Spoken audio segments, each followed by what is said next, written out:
bonjour à vous. Mon nom est Guillaume Bellil. Je suis l'organisateur de l'Enclave et agent de développement au Centre des arts populaires.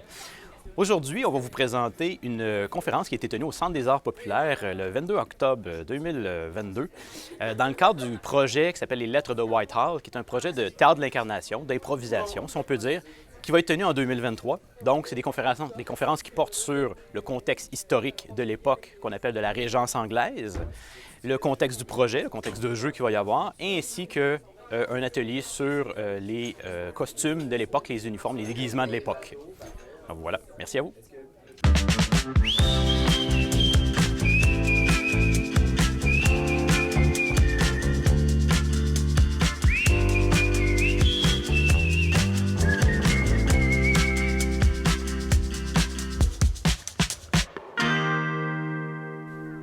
Donc, bonjour à tous.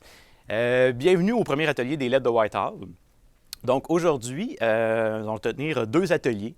Donc, atelier un peu plus conférence, un peu plus présentation magistrale, si on peut dire, pour mettre en contexte, pour tout un peu se mettre au même niveau de connaissance, si on peut dire, par rapport au contexte historique de l'époque. Donc, que sont les Lettres de Whitehall, si on commence par ça? Oh, voilà, comme ça, excellent. Donc, d'abord, que sont les Lettres de Whitehall? Plusieurs d'entre vous, justement, qui sont ici, n'avaient entendu parler, donc à ce niveau-là, il n'y a pas trop de surprises.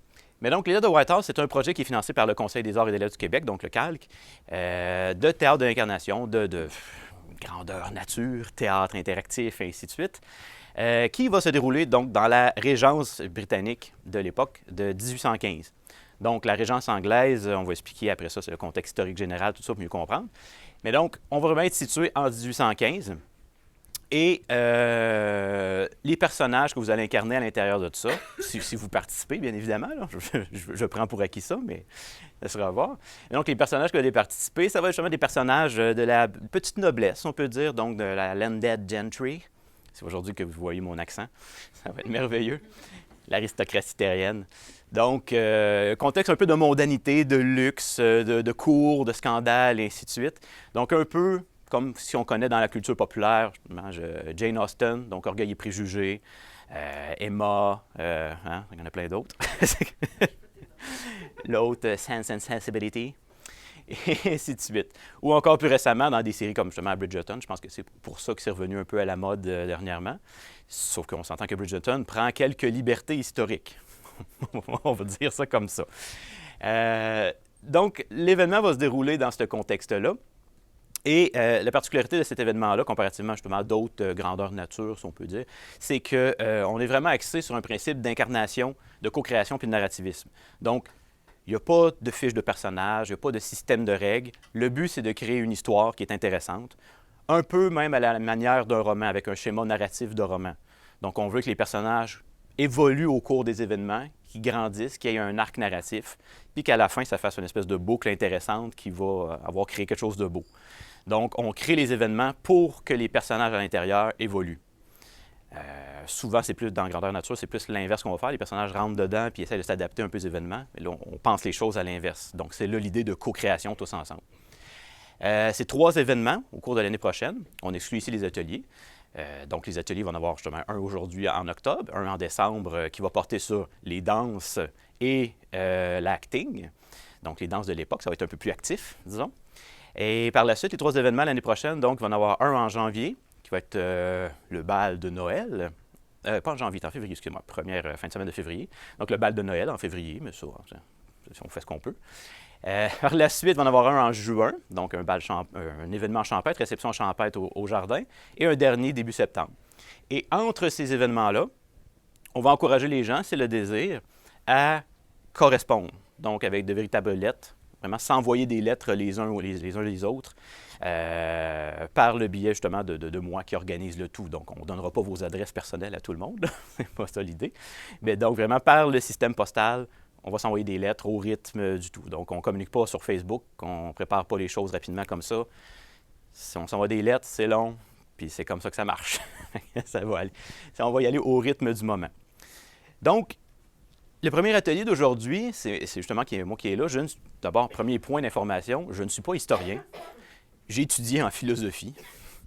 Donc, je ne suis pas un grand spécialiste de l'époque. Le but de faire ce contexte historique-là, et de l'arrimer au contexte de jeu qu'il va y avoir, c'est justement de se mettre à niveau, d'être un peu tous au même diapason. Parce que dans la culture populaire, la période de la Régence est beaucoup teintée de comment on l'a reçu par les œuvres populaires, justement comme Jane Austen ou encore plus récemment Bridgerton.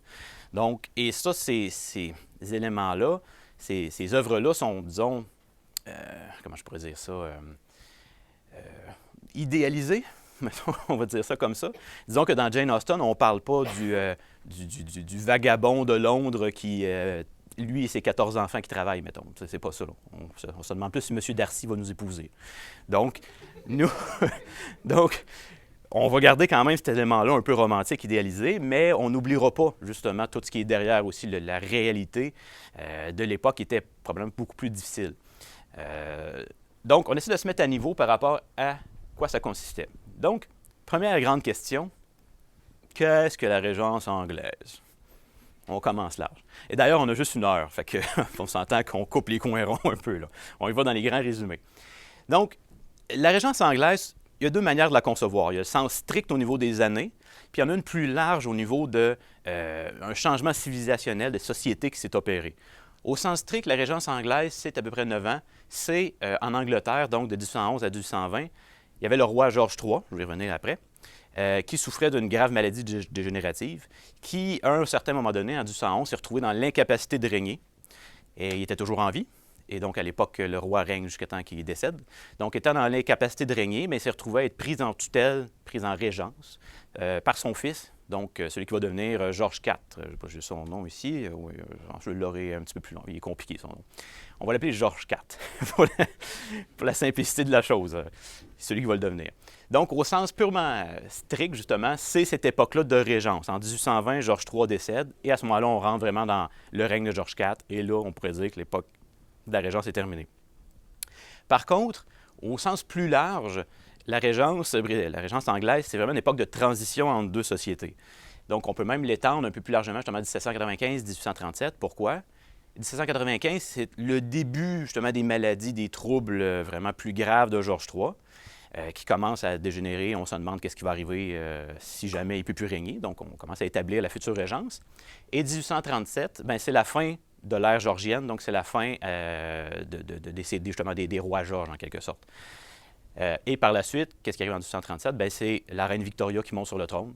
Et là, on tombe dans l'ère victorienne, donc qui est comme un autre style complètement, dont nous ne parlerons pas. Parce que c'est assez. Et donc, c'est une grande période de transition. Et c'est justement ça qu'on va essayer de vivre par le biais des événements.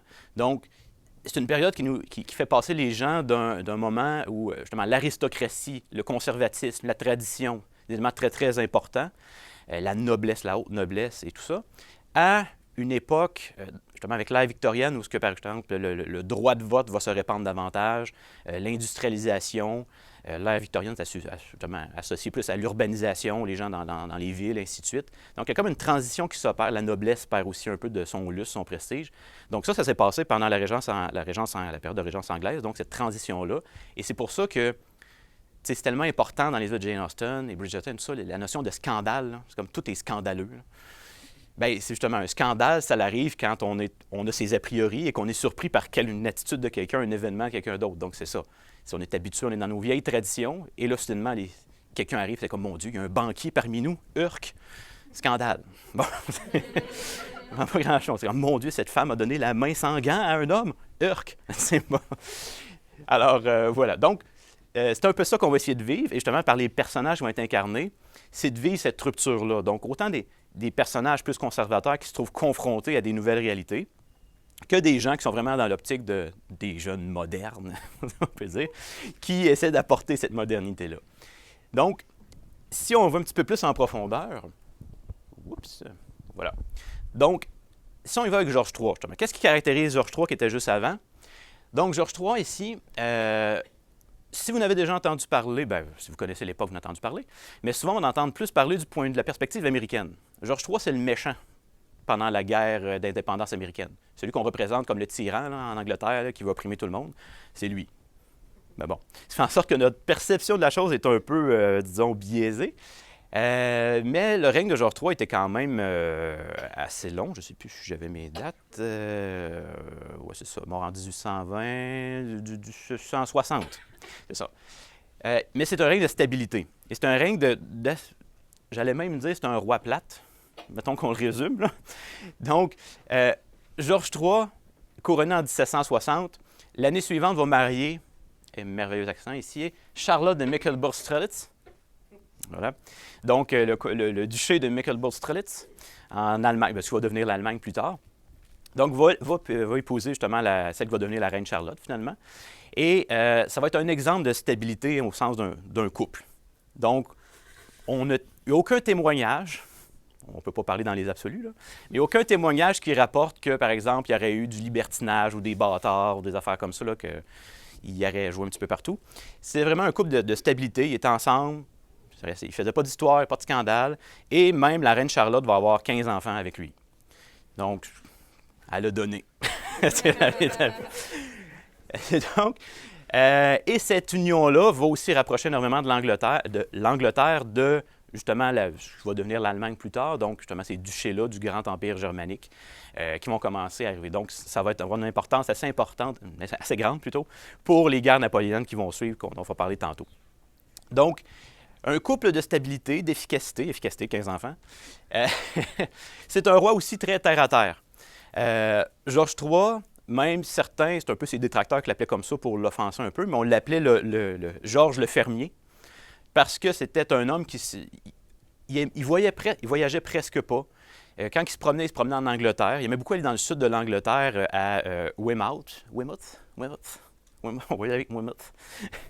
Donc, ce qui va devenir la première station balnéaire de l'Angleterre à l'époque. Donc, c'est vraiment un homme qui aimait son pays, qui restait dans son pays, qui travaillait pour ça, et il s'intéressait beaucoup aux enjeux agricoles, techniques, technologiques, logistiques. Donc, son but, c'était vraiment d'aider l'Angleterre, son pays, à s'organiser par rapport à la révolution industrielle qui était en cours. Donc, il voulait comme la mettre à niveau pour que ça puisse bien fonctionner par la suite. Donc, il n'était vraiment pas dans les excès, la décadence, quoi que ce soit. Puis après ça, évidemment, de tous les enjeux politiques, les enjeux mondiaux qui sont arrivés. Donc, c'est un roi terre-à-terre, mais qui était justement confronté aux grands mouvements de l'histoire.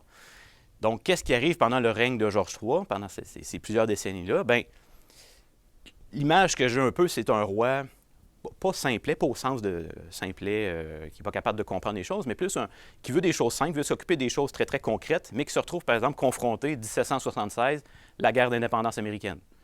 Donc, il se retrouve avec les colonies américaines, les 13 colonies qui se rebellent contre lui, qui le déclarent effectivement comme un tyran, donc qui veut se révolter, tout ça, avec une guerre qui finit par enliser l'Angleterre et qu'elle ne peut pas gagner parce qu'elle se bat à la fois contre les colonies américaines et contre ses ennemis en Europe, donc la France, ce qui va devenir la Hollande, les Provinces-Unies, même l'Espagne.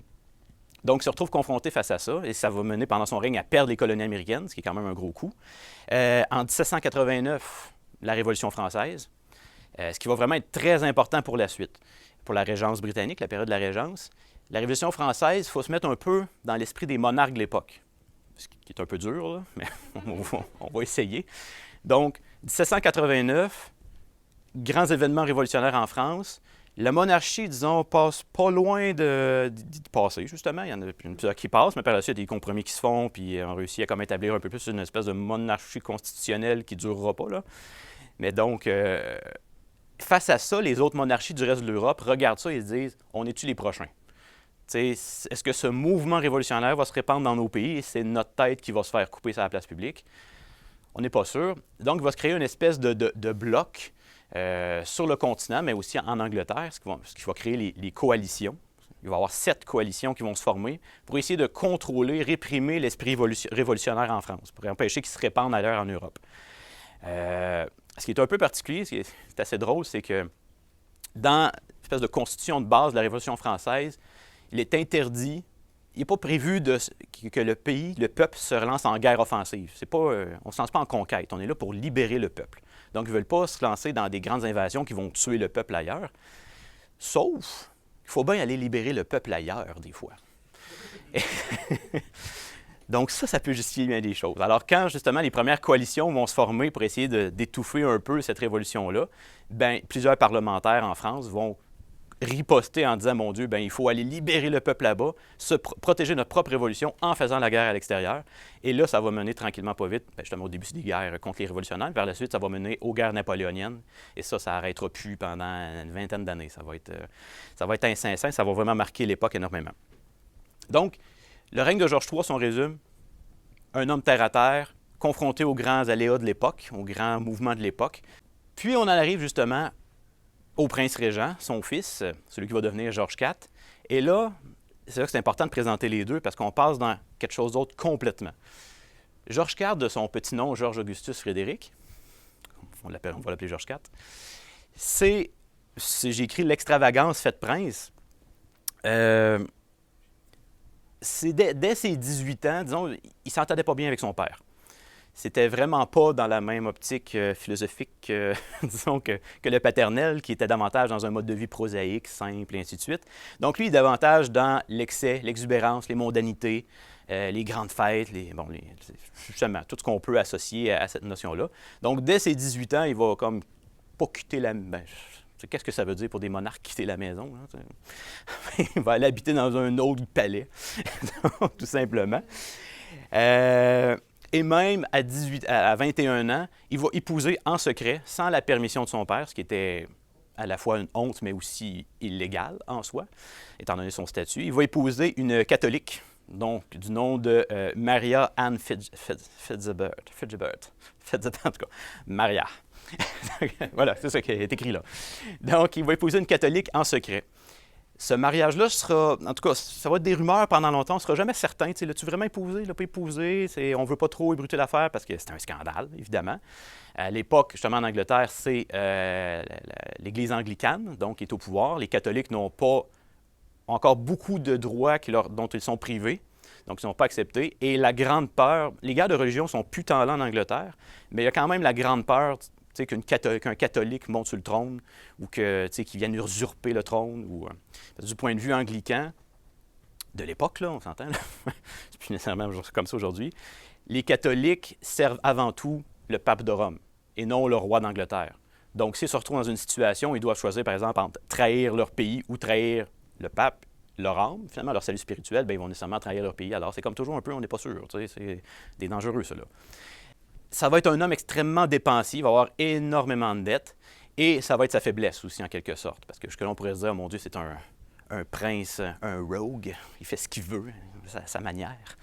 Mais sa faiblesse, justement, c'est qu'à force de dépenser, à un moment donné, il accumule des dettes énormes, et ces dettes-là, le crédit commençait à être beaucoup plus accessible à l'époque, et c'était un peu une tactique aussi pour enchaîner les gens et leur faire ce qu'on voulait, finalement, par les créditeurs. Ça va être une manière pour les parlementaires de, justement, contrôler un peu ou lui demander des concessions. Donc, justement, je n'ai pas écrit la date là, mais en 1795, il y avait, Georges IV, ce mec qui est là, il y avait 630 000 livres de dettes. Ça peut pas avoir l'air de pas grand-chose, mais ça l'équivaut à peu près 90 millions de livres d'aujourd'hui. C'est beaucoup. Pour un individu, mettons, là, qui dépense. Tu me demandais comment tu dépenses tout ça. Il n'y a pas de IAC à l'époque. Et donc, il se faisait construire des palais, des monuments et tout ça. Et donc, le Parlement va dire, OK, d'accord, on va accepter d'annuler tes dettes, des oublier, d'acquitter ça, quoi que ce soit, mais en échange, tu maries officiellement ta cousine, parce que pourquoi pas. Ta cousine, j'ai-tu pris en note le nom? J'ai-tu écrit là? C'est Caroline, oui, c'est ça. Sa cousine Caroline, je l'ai écrit en quelque part, je ne sais plus où. En tout cas, une cousine, justement, du continent, encore une fois, d'un grand-duché, ce qui va devenir plus tard l'Allemagne. Donc, il va devoir l'épouser, parce qu'à l'époque, justement, les monarchies, c'était comme tout un peu entremêlé au niveau du sang. C'était comme mettons, l'arbre généalogique faisait à peu près ça, comme ça. Ça, c'est pas normal. D'habitude, ça fait ça. C'est ça. Maintenant, ça se recroise, ça finit de même. C'est pas bon, ça. Mais donc, ça permettait de concilier des alliances, de créer des alliances. Mais sa cousine, il va l'épouser, il va accepter le compromis, mais il va la détester profondément. Ils ne s'aimeront pas, ils vont avoir juste une fille ensemble. Ça va être Charlotte, en fait, me semble bien. Donc, la princesse Charlotte, qui va aussi décéder un petit peu plus tard, en 1816, il me semble. Mais donc, à 2 reprises, il va tenter de divorcer de sa cousine en l'accusant d'adultère, puis de tout cas, plein de raisons qu'il pouvait trouver à l'époque. Il n'a pas réussi à divorcer. Et éventuellement, comme je mentionnais tantôt, donc lorsque Le père, à partir de fin du 18e siècle, justement, va commencer à sombrer un peu dans la folie. Il va y avoir des épisodes comme justement de folie. Les parlementaires vont établir une nouvelle manière de gérer ça, justement la régence. Puis en 1811, bien, quand le père va vraiment, Georges III, va vraiment sombrer dans l'incapacité de régner, bien là, c'est lui qui va prendre le pouvoir. Ça va faire aussi un prince régent, Georges IV, un homme il est méprisé, essentiellement. Mais en même temps, il est admiré. Au sens où des gens le considéraient, c'est vraiment des témoignages de l'époque, c'est comme un être détestable, méprisable, lâche, égoïste, glouton, dépensier. Mais il aimait les arts. Il aimait la mode, les mondanités. Et justement, le style qu'on a dans la période Regency, ça découle un peu de ça. Il y a vraiment un goût recherché pour cette mode-là, pour repousser les limites un peu. Il va s'entourer de gens qui vont être comme lui, faire des cours comme ça. Et par exemple, les premiers dandy, en quelque sorte. Et parmi eux, par exemple, Beau Brummel. Je ne sais pas si Geneviève, tu en parles un peu? Oui, c'est sûr. Hein? Quand on parle des costumes, on va pouvoir en parler. Beau Brummel, donc un exemple de dandy. Je chercherai, on n'a pas le temps de parler, mais le dandisme à l'époque, c'est une philosophie de vie. C'est pas juste aujourd'hui, on est habitué à un dandy, c'est juste quelqu'un de il est raffiné puis il aime la mode. Non, à l'époque, c'est une philosophie. C'est quasiment un hipster. Genre, je charme les femmes en même temps, je fais ça parce que je suis capable, mais je m'en fous. C'est un peu c'est particulier. Donc, si on met tout ça ensemble, bien, on peut voir le clash qu'il y a justement entre le père, qui est comme stabilité, efficacité, terre à terre, on améliore les terres, on améliore l'agriculture, la révolution industrielle, tout ça, au fils où lui, finalement, il règne, mais en même temps, pendant la régence, c'est davantage le Parlement qui prend les grandes décisions. C'est eux autres qui vont gérer, par exemple, les guerres napoléoniennes, les crises économiques, toutes ces questions-là. Donc, lui, il est vraiment plus dans les mondanités, puis on se fait du fun, puis voilà, puis on dépense. Surtout, on dépense beaucoup. Si on y va plus au niveau social, les relations entre les gens, les relations entre les individus, on va passer justement du général pour s'en aller de plus en plus au particulier. Le plus grand général qu'on peut avoir, c'est homme-femme. Voilà. Et même dans... Je vais y revenir, là, vous lisez ça, vous faites quoi? C'est que... on va jouer ça. C'est cela. Même dans le cadre des lettres de Whitehall, c'est vraiment une distinction. Si vous allez voir le guide qui a justement commencé à être rédigé, la première grande décision à prendre, c'est est-ce que j'incarne un homme ou j'incarne une femme? Donc, comment fonctionnent les relations hommes-femmes à l'époque? Il y a quelque chose de vraiment intéressant à voir, parce qu'on peut se douter qu'évidemment, la question du patriarcat, d'une certaine façon, la soumission de la femme à l'homme, est assez importante, mais il y a une nuance très intéressante à faire. C'est qu'il y a une différence entre les lois et les mœurs, les coutumes de la société de l'époque. Au niveau des lois, il n'y a pratiquement rien, ou presque rien, qui dit que la femme est subordonnée à l'homme. Ce n'est pas écrit dans les lois. Mais les lois créent le contexte qui vont permettre aux habitudes, à la culture, de faire ça. Un bon exemple de ça, c'est ce qu'ils appellent, c'est par rapport au vieux français, le droit français, la fumée coverte, fumée solée. C'est quoi? C'est William Blackstone le résume bien, c'est un légiste, pas un légiste, un commentateur de la loi de l'époque qui disait, si je le traduis à vue de nez comme ça, par le mariage, le mari et la femme deviennent une personne par la loi.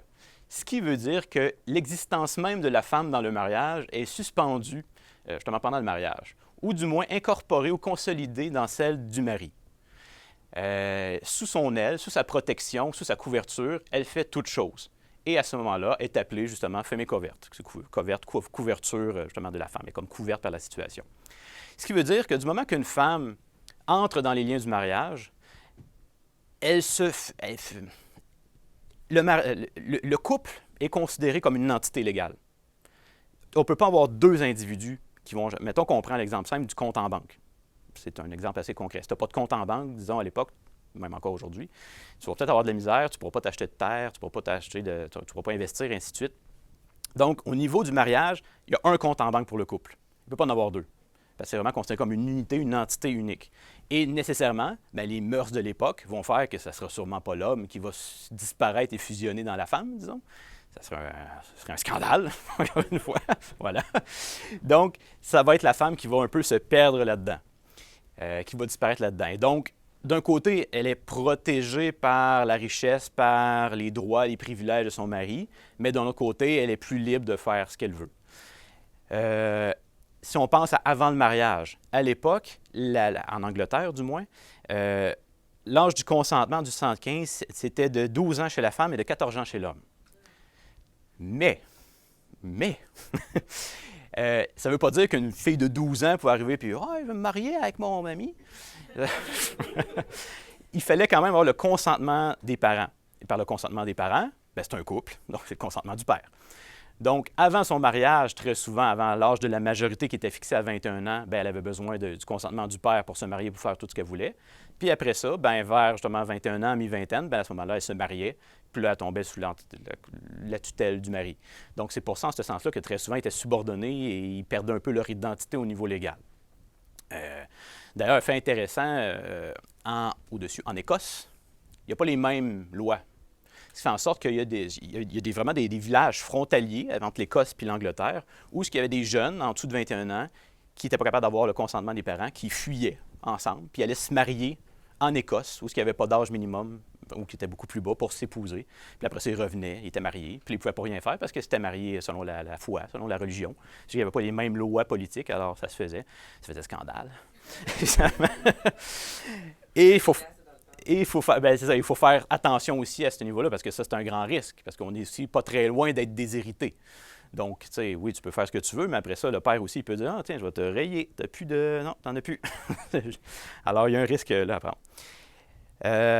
Ce qui veut dire qu'une femme qui resterait indépendante, qui ne se marierait pas, par exemple, ou une veuve, qui n'est plus son mari, elle, par contre, est dans une situation de femme isolée. Donc, à ce moment-là, elle peut avoir un compte en banque, elle peut faire des investissements, elle peut faire quelque chose, elle ne fusionne pas avec son mari. Donc, il y a une certaine liberté à trouver là. Par contre, comme l'écrivait Jane Austen, au-delà de ça, il y a les mœurs, justement. Il disait, les femmes célibataires, enfin, les femmes veuves ou célibataires ont la terrible propension à être pauvres, ce qui est un argument très puissant en faveur du mariage. Tu es libre, mais tu n'as pas d'argent. Ce qui fait en sorte que même une veuve, admettons, que son mari décide d'y léguer des choses, d'y léguer des propriétés ou quelque chose dans le genre, dépendait beaucoup de la relation qu'elle avait avec son mari. S'il y avait une relation relativement... C'est possible aussi à l'intérieur du couple qu'il y avait une relation égalitaire, que le mari respectait la femme, qu'il l'écoutait, qu'il gérait un peu les choses ensemble, ainsi de suite. S'il la respectait, à ce moment-là, elle pouvait avoir les choses en elle-même, avoir l'héritage, ainsi de suite. Mais très souvent, ce qui était une tradition, c'est au niveau des mœurs, bien, c'est que, d'accord, ma femme va hériter de ceci quand je serai mort, si je meurs avant elle. Mais cette espèce de succession-là, comment on appelle ça, là? Pas un héritage, mais un legs, je ne me rappelle plus un nom. Enfin, cette espèce de succession-là va être sous la supervision de mon fils ou de mon frère ou de quelqu'un d'autre, d'un homme, finalement. Fait qu'on va faire attention. Donc, c'est pour ça que je mentionne, il y a une différence au niveau de nos événements, ce qu'on va organiser entre les lois. Ça, on va tenter de les respecter, parce que ça vient influencer beaucoup de choses. Mais après ça, au niveau des mœurs, on va essayer de les adoucir. Parce que l'un des envers de ça, c'est ce qu'on ne réalise pas souvent, c'est que lorsqu'on regarde, mettons, Bridgerton, Jane Austen, ainsi de suite, toute cette notion-là comment on appelle ça, la galanterie, de la misère. Donc, la galanterie repose sur cette notion d'inégalité entre les hommes et les femmes. La galanterie repose sur l'idée que la femme doit être protégée, doit rester oisive, doit rester humble, doit toujours ne pas travailler. Or, si on veut qu'elle soit dans cette position d'être comme ça, bien, il faut que l'homme s'arrange pour que ça fonctionne. Donc, tu sais, lorsqu'on ouvre la porte, c'est parce qu'il ne faut pas que la femme prenne la porte par elle-même et qu'elle travaille. Si on tire la chaise, c'est parce qu'il ne faut pas qu'elle tire la chaise, il ne faut pas qu'elle travaille. Donc, la galanterie est basée sur une inégalité de base. Alors, c'est pour ça qu'on essaie de la garder dans l'événement tout en la rendant intéressante à jouer. Donc, on ne veut pas... voilà, parfait. Donc, si on circonscrit encore un petit peu plus, on tombe dans les classes sociales. 3 grandes classes sociales à l'époque. Upper class, middle class, lower class. Bon, voilà, c'est dit. Évidemment, ça peut être sous-divisé en une multitude d'autres classes, disons, là, des limitations selon comment on va le considérer. Mais c'est vraiment les 3 façons de le voir. C'est ce que j'écris là. C'est d'ailleurs intéressant, je ne sais pas, j'ai-tu accès si je clique là-dessus, mettons? Il y a des recensements qui ont été faits à l'époque par Lord, que j'avais écrit le nom avant, là. Je reviendrai après. Un recensement, et c'est évidemment apprendre, oui, mis la démographe, mais c'est un recensement de l'époque. Alors, c'est à prendre vraiment avec des pincettes. C'est un recensement qui a été créé par rapport justement aux revenus des gens et qui, après ça, il a tenté de un peu voir combien il y avait de gens dans chaque catégorie sociale, dans chaque classe, pour le tout. Donc, justement, on voit premier, highest order, deuxième classe, troisième classe, quatrième classe. Alors, les nombres, les catégories, tout ça, voilà, sont là. Mais donc, ce qu'on peut voir, c'est que lui considérait ça en haut, ce qu'on pourrait voir comme les deux premiers, c'est la upper class. Oui, c'est ça. Donc, par exemple, la famille royale, la grande noblesse, les ducs, les duchesses, on va y revenir tout de suite après. Ensuite, la landed gentry, qu'on appelle l'aristocratie terrienne, qui est comme un peu, c'est pas de la noblesse, en tout cas, ils possèdent des terres. Donc ça, on est vraiment là-dedans. C'est vraiment pas beaucoup de gens, là, finalement, qui décident essentiellement de l'avenir du pays. Donc, c'est à peu près à 236 000. Par la suite, quand on descend, bien là, on peut voir justement les autres classes. Donc, sur les 3e, 4e, 5e, on tombe dans la middle class. Donc, je vais revenir tout de suite après. Et finalement, plus bas, bien là, on tombe vraiment avec tous les termes de l'époque, c'est merveilleux. Donc, par exemple, la 7e classe, pauper and their family, genre les pauvres et leur famille, les vagrants, je ne sais même pas comment on traduit ça. Ouais, OK, c'est bon. On dit plus ça à cette heure. Donc, c'est ça, les pauvres, les vagabonds, les gypsies, les voleurs, les autres vagabonds. Et ainsi de suite. Et là, on part, juste ça, sur une population de 17 millions estimée à l'époque, il y en a à peu près 2 millions. Donc, vraiment, on n'est pas dans... Ça, on parle vraiment des indigents, là. On n'est pas... c'est pas des gens à salaire minimum là, qui appartiennent. C'est des gens qui mendient, c'est des gens qui volent pour vivre. Alors, vraiment, il y a des inégalités sociales assez grandes qui vont par la suite même en s'accentuant pendant la période victorienne, notamment avec la révolution industrielle, tout ça. La question de l'urbanisation qui va augmenter. Donc, si justement on parle de la lower class, en quoi ça constitue? Bien, c'est quoi la grande caractéristique de la classe inférieure? C'est qu'elle vit de son labeur, ou on va dire plutôt qu'elle survit de son labeur, de son travail. Donc, elle n'a pas le choix de travailler. Et ça, c'est vraiment un élément important, ce qui distingue les classes sociales les unes des autres. C'est ce qui va faire en sorte, ce qui donne la perception à la noblesse qu'elle ne fait pas partie du reste du peuple, de la populace, de la roture, et ainsi de suite. Donc, elle vit pour travailler. On parle de journaliers, de salariés, des gens qui dépendent finalement d'autrui pour avoir un salaire, pour avoir une paie journalière, une paie mensuelle, peu importe, des prolétaires. C'est une vie de misère, très souvent. Il y a un syndicat, par exemple, un syndicat d'imprimeurs à l'époque. Il y avait ça. Syndicat des imprimeurs qui disait que ça prenait 122 livres, des livres anglais, donc, à l'époque, pour vivre correctement. Par contre, le salaire, mettons, d'un homme, un journalier agricole ou un ouvrier, c'était à peu près 122 livres par année, justement. Et un ouvrier agricole, c'était à peu près 40 à 50 livres par année. Donc, il y a un petit manque à gagner. Donc, à ce moment-là, qu'est-ce qu'il faut faire? Bien, la femme travaille, les enfants travaillent. Évidemment, ils gagnent moins que ça, là. Évidemment. Mais donc, c'est par l'accumulation, on va peut-être réussir à avoir un espèce de revenu qui nous permet de survivre, disons. Mais on n'est vraiment pas dans une situation d'excès. Dans le cadre de l'aide de Whitehall, on ne joue pas ça. Il n'y en a pas. Bien, ça existe, là. C'est pas... oh non, oui. Donc, c'est juste que, étant donné qu'on est plus dans un contexte de mondanité, c'est un peu étrange que le boucher du coin... Ben, même le boucher, il pouvait quand même bien vivre. Mais donc, c'est un peu étrange que l'ouvrier agricole, il rentre dans le manoir pendant le bal de Noël. Là. Fait comme là, les terres... très bien. Par la suite, on va voir la middle class. La middle class, c'est la plus grosse... C'est le gros changement de l'époque. On parlait tantôt de rupture entre deux civilisations. C'est ça, le changement arrive à ce niveau-là. Pourquoi? Bien, c'est encore une condition. C'est quoi la middle class? Bien, c'est encore des gens qui vivent de leur labeur, mais premièrement, ils vivent beaucoup mieux. Ils travaillent, mais ils vivent beaucoup mieux que les classes inférieures.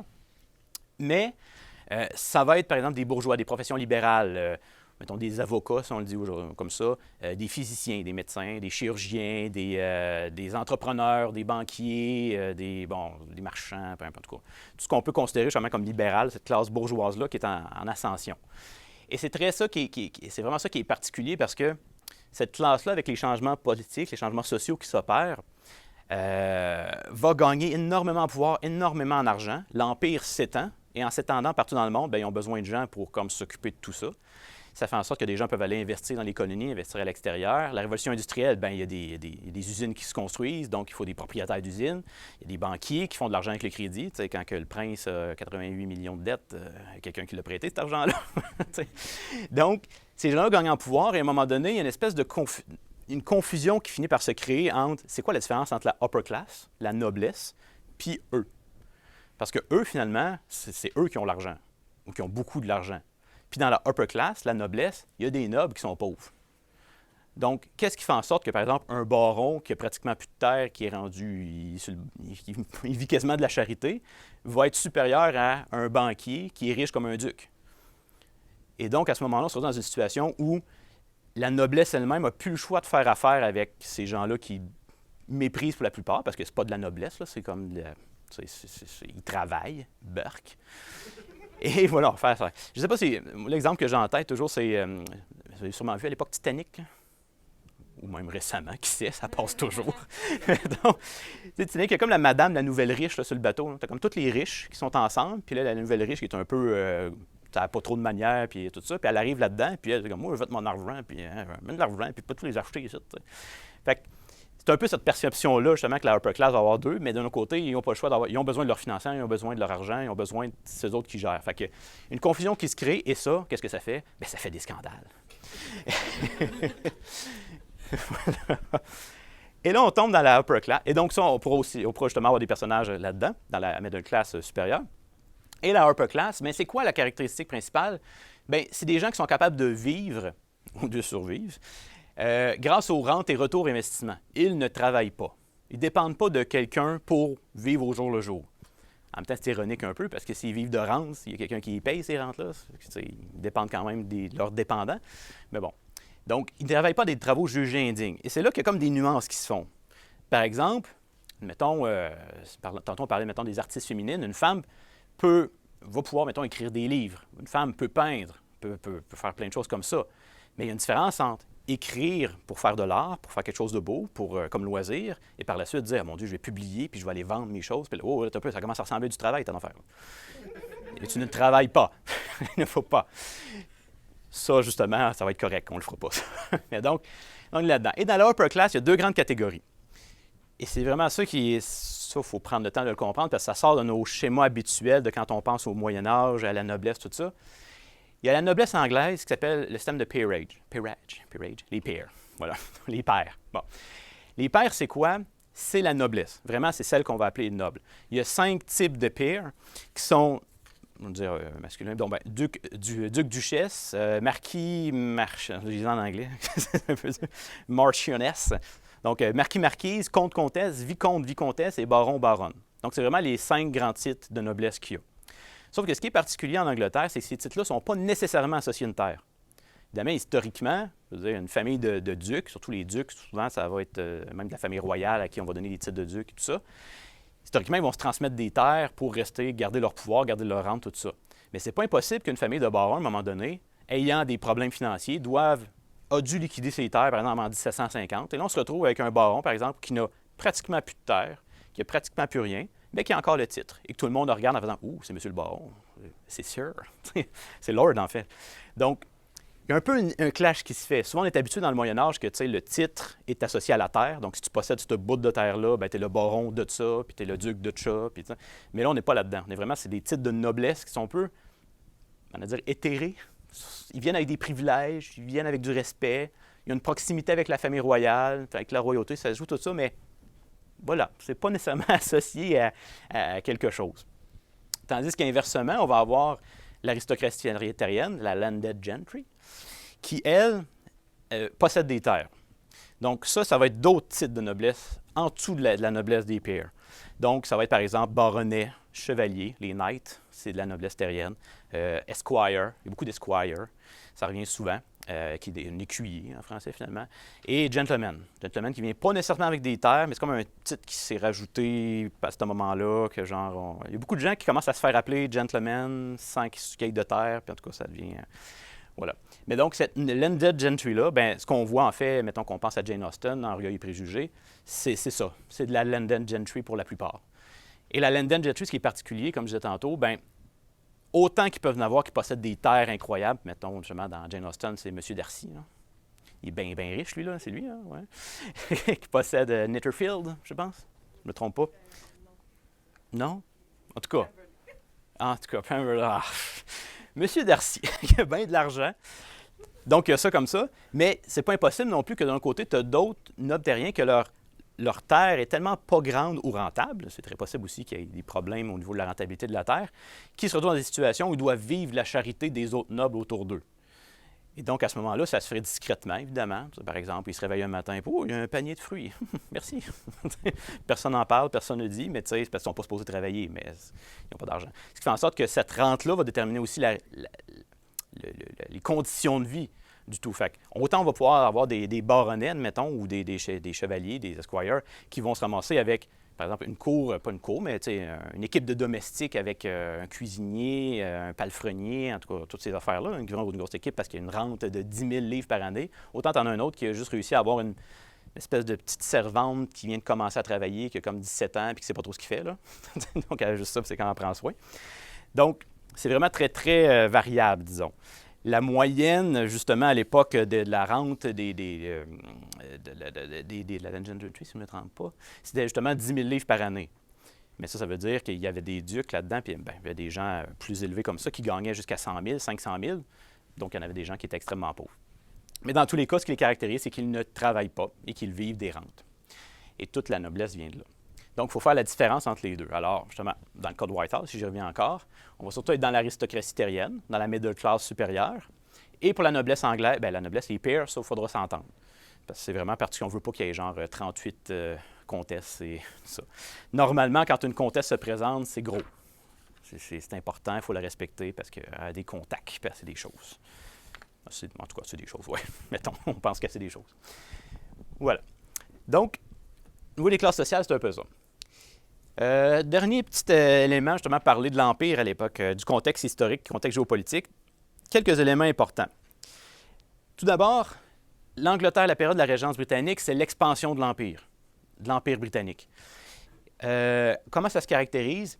On va tranquillement passer, si on parle du niveau commercial, du mercantilisme au libre marché. Le mercantilisme, c'est quoi? C'est une... un triangle, hein? Si on résume, c'est une doctrine politique économique qui vise, par le commerce, par les colonies, à combattre, à isoler les ennemis de l'Empire tout en renforçant la métropole.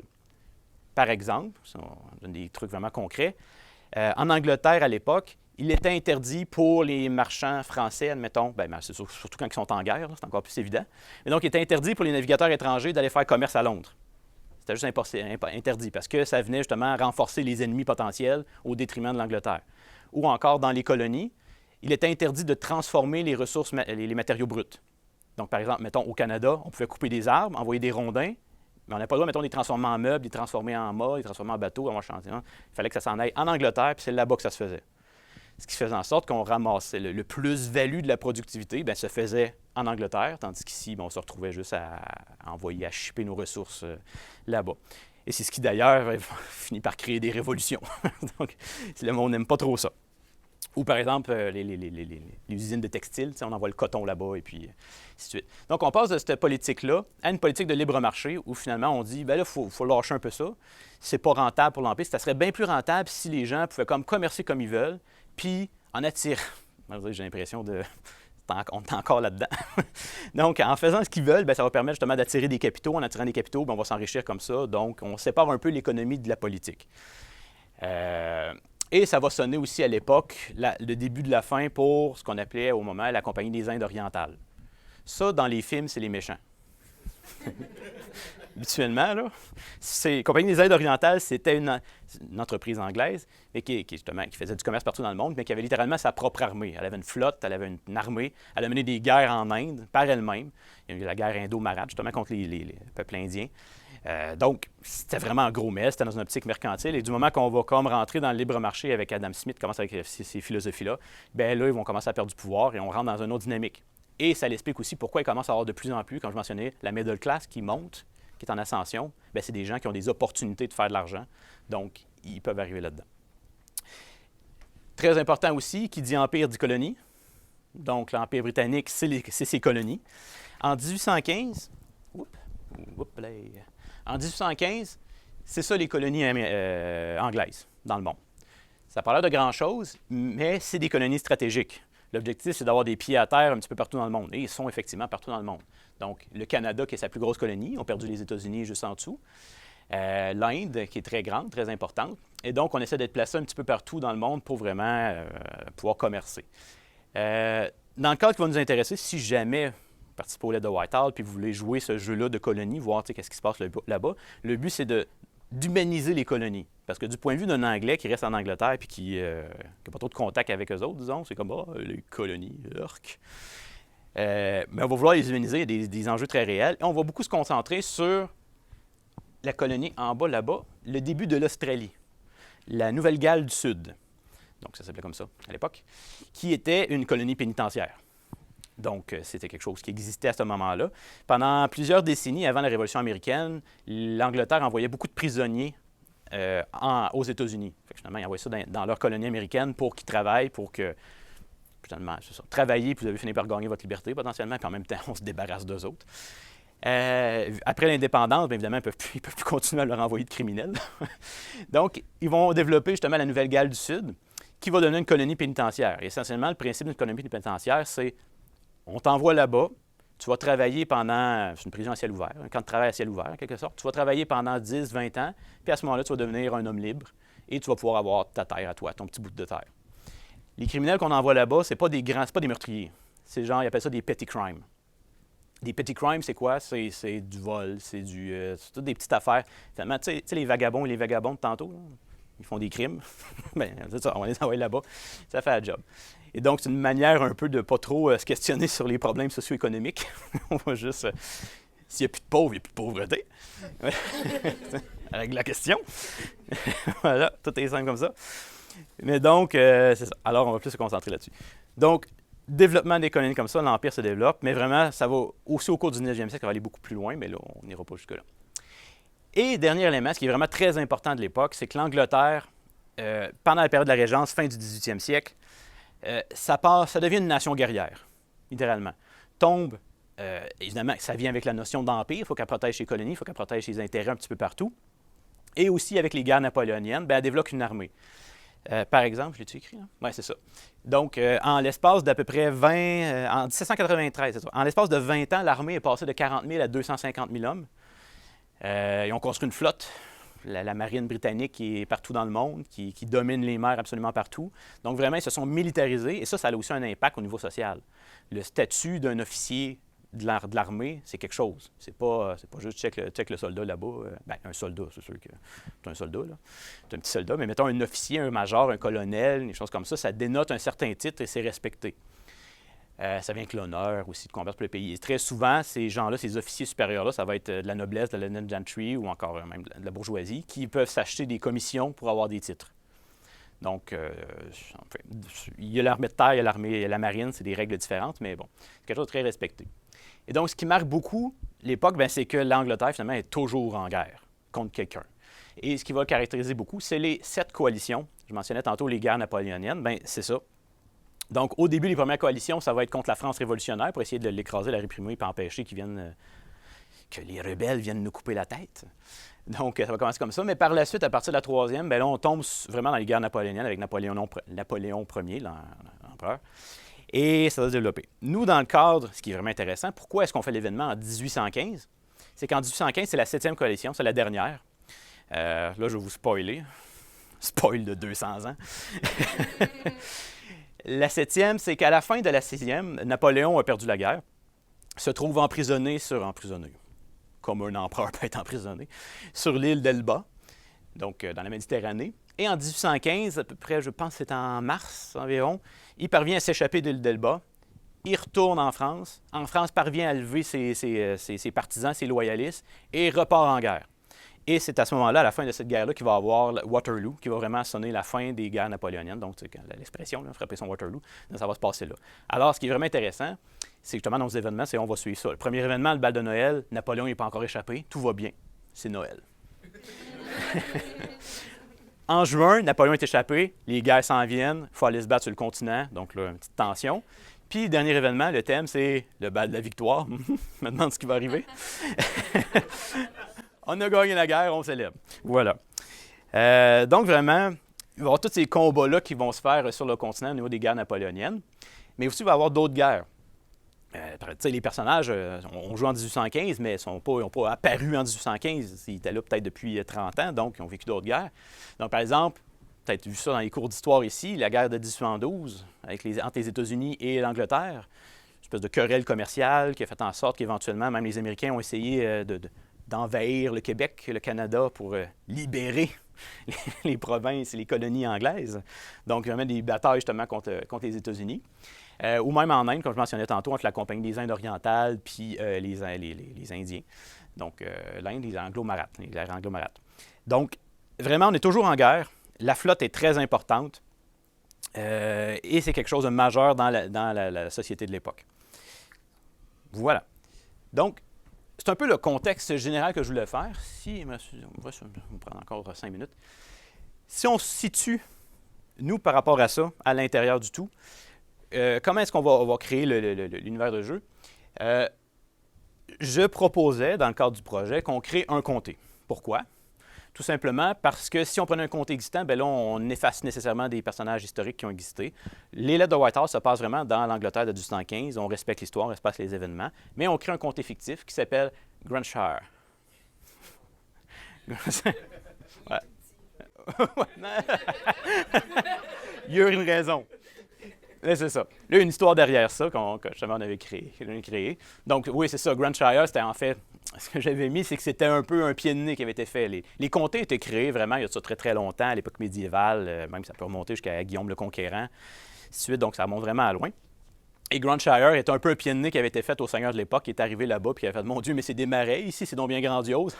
T'es un misérable. » Puis en plus ça, Grantshire. Fait que c'est un peu... Voilà. Donc, par exemple, sur le comté, on va voir une mine de charbon, mais le charbon qui est très important dans le cadre de la révolution industrielle, donc il faut bien alimenter les machines à vapeur et ainsi de suite. Un canal commence à être construit. Construction de canal qui était majeure aussi à l'époque, vraiment pour transporter les marchandises un peu partout. Donc ça peut faire des enjeux. Par exemple, si un noble arrive et dit « Moi, tu passes pas sur ma terre. » Canal, bout de terre, canal, c'est un problème. Il y a quelque chose qui ne marche pas. Ça peut faire des enjeux. Oui, voilà. Donc, c'est ça. Donc, quelque chose d'assez conservateur qui se trouve confronté au tout. Et le contexte plus concret, qu'est-ce qu'on fait, nous? Pourquoi ça s'appelle les lettres de Whitehall? C'est qu'un des endroits les plus prospères, c'est en haut. Je me rends avec ça. C'est en haut, donc Whitehall. On a les prix de Whitehall avec Whitehall, East Hall, West Hall. C'est pas nécessairement imaginatif, les noms, des fois. Fait que et donc, nous, ça va se dérouler à Whitehall. Et qu'est-ce qui arrive là? Bien, c'est une situation particulière où l'ancien seigneur des lieux, qui était mettons, on remonte un petit peu, l'ancien seigneur des lieux avait nommé son fils pour lui succéder. Son fils est allé à la guerre, mais il y a comme une succession d'événements vraiment rapides qui s'est faite, ce qui fait en sorte qu'il est allé à la guerre, mais il est décédé à la guerre, et il y a une espèce de querelle de succession à savoir qui va hériter de Whitehall. Plusieurs prétendants étaient là, et là, on arrive dans une situation où le nouveau prétendant, le nouveau seigneur de Whitehall, c'est un Londonien qui arrive, on ne le connaît pas, c'est une espèce de cousin riche, on ne sait pas trop, on ne le connaît pas trop, qui arrive de Londres, Alexander Foster, qui arrive là, et là, évidemment, Alexander, il fait des scandales. Voilà. Et donc, vos personnages, à l'intérieur de ça, ce que vous pouvez créer, la carte a été créée, les lieux sont créés, mais après ça, ces lieux-là, la plupart, il n'y a rien dedans. C'est vraiment là pour s'approprier, pour que vous imaginiez quelque chose là-dedans. Donc, c'est sûr qu'un endroit comme Queen's Church, on se doute qu'il y a une église. On se doute que c'est important. Mais donc, le but, c'est vraiment de s'approprier des lieux, pas de problème. Donc, si vous arrivez, par exemple, avec un groupe, vous dites, je vais me faire un petit groupe de personnages, d'avoir une famille qui vient de quelque part, est-ce qu'on pourrait être né de Fairmount, mettons, ou Cloverford, ou Grantshire Royal Arsenal? Là, ça, c'est des militaires. C'est pas Lady House, j'aime ça dire les noms. Bien, on s'arrange, on s'y approprie, puis justement, par la discussion, on crée quelque chose ensemble. Donc, les événements de Whitehall vont vraiment beaucoup être créés en fonction de ce que vous allez apporter comme idée. Donc, pour le moment, on présente le tout. Après ça, on va discuter ensemble vos personnages, puis on va créer le scénario en fonction de tout ça. Et voilà. Excusez. Et c'est ça. Et lors de la création, c'est la dernière chose que j'ai à dire. Et donc, la création de personnages, comment ça se fait? Si vous avez vu un peu le guide des participants, étant donné qu'il n'y a pas de système technique, il n'y a pas de règles, il n'y a pas toutes ces affaires-là, on va vraiment dans un truc très narratif, très même littéraire d'une certaine façon. Ce que je vous propose, c'est de créer vos personnages autour de 4 identités. Et par l'assemblage de ces identités-là, bien, ça fait un personnage. Donc, quelle est l'occupation? Bien, premièrement, est-ce que c'est un homme ou c'est une femme? Commencez par là. Deuxièmement, c'est quoi son occupation? Qu'est-ce qu'il fait dans la vie? Dans le guide de participants, il y a plusieurs suggestions. Par exemple, pour les hommes, on va avoir justement landed gentry, donc un aristocrate terrien, mettons, marchand, bourgeois, investisseur, soldat, militaire, ainsi de suite. C'est la situation familiale. Ouais, on peut fermer ça. Il est midi, hein? La situation familiale, ça va sonner longtemps. La situation familiale, évidemment, on se doute que vous n'avez pas juste une relation familiale, mais c'est laquelle qui est la plus déterminante de votre personnage. Par exemple, une femme, admettons, vous jouez une jeune fille. La jeune fille peut être à la fois fille de ses parents, évidemment, soit sœur, soit même mère. Ouh là là! Mais donc, mettons fille ou sœur. Mais là, vous choisissez qu'est-ce qui est le plus important pour vous. Si c'est la relation, par exemple, qu'il y a quelqu'un de vos amis qui vous accompagne, qui joue votre père ou votre mère, bien là, ça va être une relation entre les deux comme ça qu'on va mettre l'accent. Donc, c'est quoi la situation familiale? C'est quoi sa moralité? Est-ce que c'est quelqu'un de plus religieux? Est-ce que c'est un dandy, justement? Est-ce qu'on est dans le dandisme? Est-ce qu'on est dans le... voyons, c'était quoi déjà? Même au niveau des femmes, j'avais mis mettons, chez les hommes, j'avais mis moderniste, donc quelqu'un qui veut comme aller vers la modernité, se distinguer de la tradition du conservatisme. Mais chez les femmes, une notion quasiment de révolution, une révolutionnaire, quelqu'un qui veut comme s'affranchir, avoir ça. Une féministe avant l'heure, disons, avant que ce soit le mot existe.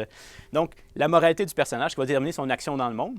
Puis ses expériences passées, bien ça, c'est des anecdotes que vous avez vécues. Par exemple, est-ce que votre personnage, c'est un alcoolique? Est-ce qu'il a participé à la guerre? Est-ce qu'il est traumatisé de la guerre? Est-ce que, par exemple, une femme a déjà eu une amour d'enfance, puis là, elle n'est plus avec, puis là, il faut qu'elle marie quelqu'un qu'elle aime pas. Plein de possibilités. Dans le guide, justement, l'idée, c'est que je vous donne plein d'idées. Il peut y en avoir d'autres, mais donc vous allez là-dedans. Et c'est quoi le rôle de tout ça, la mécanique derrière tout ça? Bien, l'arc narratif du personnage qui est conseillé, c'est vous arrivez avec ça, vous commencez avec une occupation, une situation familiale, une morale, l'expérience passée. Puis l'idée, c'est qu'à la fin des 3 événements, mettons, on peut dire 2 sur 4, ça allait changer. Bien, vous n'arrêterez pas d'être la fille de quelqu'un. Yeah! Mais tu sais, si au début, vous êtes fille et que vous avez, mettons, des relations très houleuses avec votre père, bien, peut-être qu'à la fin, ça pourrait être, vous êtes réconcilié avec votre père. Ou à l'inverse, vous entendez bien, vous êtes déshérité. Bon. Ou encore, vous êtes un alcoolique, bien, vous avez vaincu vos traumatismes, vous avez vaincu l'alcoolisme. Votre moralité a changé, vous avez appris à découvrir que les gueux sont aussi des êtres humains. Donc, c'est là le principe de l'arc narratif. C'est vraiment vous donner des outils pour dire, je commence là, je finis là, et qu'est-ce qui me permet, lors des événements, de passer de l'un à l'autre. Et les événements vont être créés avec vous afin qu'il y ait des situations qui vous permettent de l'un à l'autre.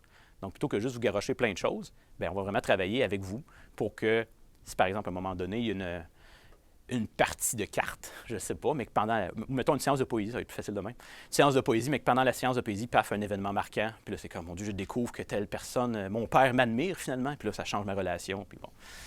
Fait qu'on va construire les événements comme ça autour du tout. Alors, voilà, j'ai pas mal fait un petit peu plus mon temps, j'ai fait mon temps.